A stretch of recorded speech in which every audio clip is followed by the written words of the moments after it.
আলহামদুলিল্লাহ, সব প্রশংসা একমাত্র আল্লাহ তাআলার জন্য।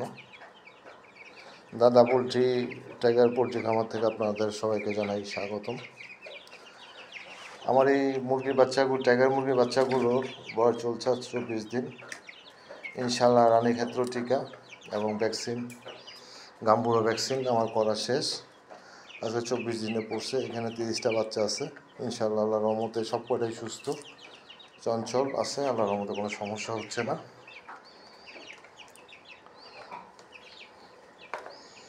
এভাবে সুস্থ আছে। আমার দ্বিতীয় বেচটাও চলে আসবে আশা করছি 2-3 দিনের মধ্যে। তো দেখা যাক, সেই ভিডিওটা আমি পরে আপলোড দিব। সবাই দোয়া করবেন যেন মহান আল্লাহ আমাকে সফল করে, এবং আমার খামারটার জন্য সবাই দোয়া করবেন যেন সুন্দরভাবে পরিচালনা করতে পারি, মুরগিগুলো যেন সব সুস্থ রাখতে পারি। সবাই ভালো থাকবেন। আল্লাহ হাফেজ।